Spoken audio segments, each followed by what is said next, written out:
सारा मेरी इच्छा नहीं है, पर मैं अनुरोध करना आया हूँ।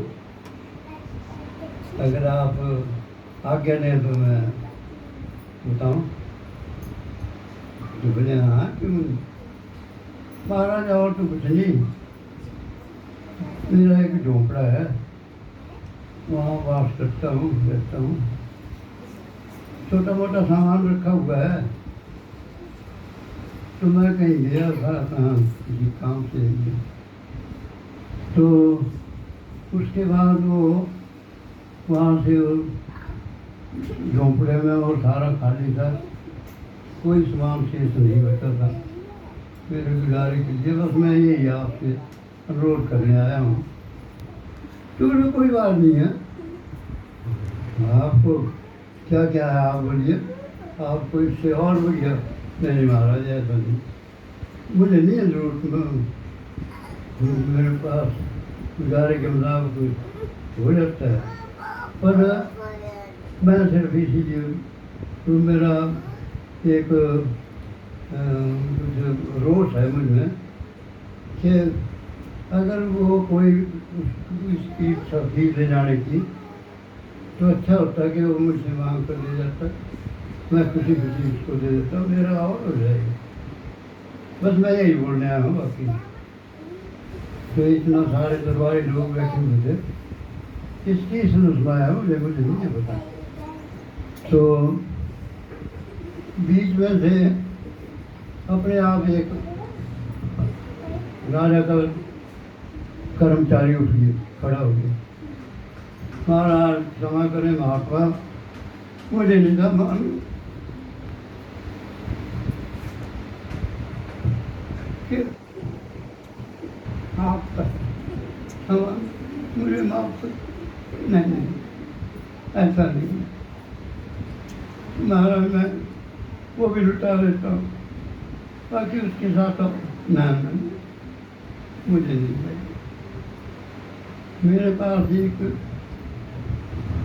छोटी सी गुदड़ी है, वो हर वक्त मेरे पास रहती है, साथ रहती है, मैं उसको कहीं नहीं छोड़ता। तो चुराने की है भी नहीं, मैं छोड़ता ही नहीं उसे कहीं भी, तो साथ ही रहती है। तो उससे बोलने की जरूरत नहीं होती, जब मैं जाऊँगा तो अपने आप वो सब कुछ कर देगी, उसमें सारी सामर्थ। महाराज तो ये आपको और मिल जाएगी, आप इसको हमें दे दो। नहीं, आपको कैसे मिला? अरे भाई मेरे पास नहीं है, सबके पास है, सबके पास है गुदड़ी, पर अंतर इतना है, आपके घर नहीं महाराज, हमारे पास तो है नहीं, तो हमारे इच्छा अनुसार तो होता ही नहीं है। भाई है, सबके पास है, वही गुदड़ी जो मेरे पास है वही आपके पास है, पर अंतर इतना है कि आपके चलाने वाला जो है गुदड़ी वही काम करेगी जो धारक है, धारक की इच्छा के अनुसार, उसके मन के अनुसार वही काम करेगी।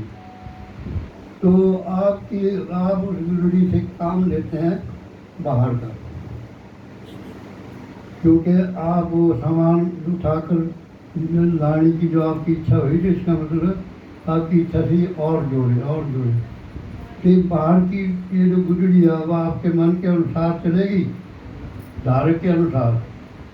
तो जैसा बोलेगा गाड़ी चाहिए, घोड़ा चाहिए, ये चाहिए, महल चाहिए, फलान चाहिए, इतना पैसा चाहिए, आप उससे वो आपकी इच्छा पूरी करते रहते, लेकिन सामर्थ्य के अनुसार। जब सामर्थ्य नहीं है तो आप फिर ऐसे काम में चल जाते हैं, क्योंकि आप आदत जो है और इकट्ठा करने की, और इकट्ठा करने की, तो है वही। और अंत में जो आप इकट्ठा कर रहे हैं सारा, ये सारा रह जाएगा, लेकिन ये गुदड़ी जो आपकी है ये आपके साथ ही रहेगी, ये आपका पीछा नहीं छोड़ेगी, ये साथ ही रहेगी। और जब आप नया शरीर धारण करेंगे तो गुदड़ी फिर वही काम करना शुरू कर देगी जो पीछे आपने इसको आदत डाली है उसी तरह चल पड़ेगी।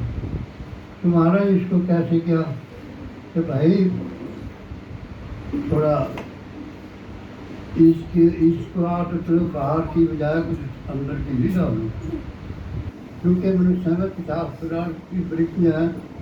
अगर इनको बहिर्मुखी करेंगे तो ये गुजरी और कुछ नहीं है, वही ब्रह्म है। ब्रह्म की अभिव्यक्ति जो है वहाँ बहिर्मुखी होगी तो वही काम करेगा, तो फिर ये संसार ही और ये कभी तृप्ति नहीं होगी। शरीर छोड़ देगा तृप्ति नहीं होगी, नेक्स्ट लाइफ में चलेगा फिर वही से चलेगा।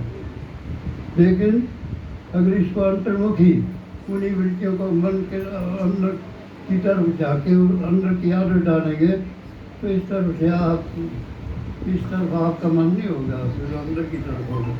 अब जैसे बच्चों में अब ऐसे बच्चों में ही कि ऐसी अच्छी अच्छी बातें सुनाने के जो संस्कार बने, तो इसका कारण है कि पहले से ही उस तरफ के में जन्मदार संस्कार बने हुए हैं।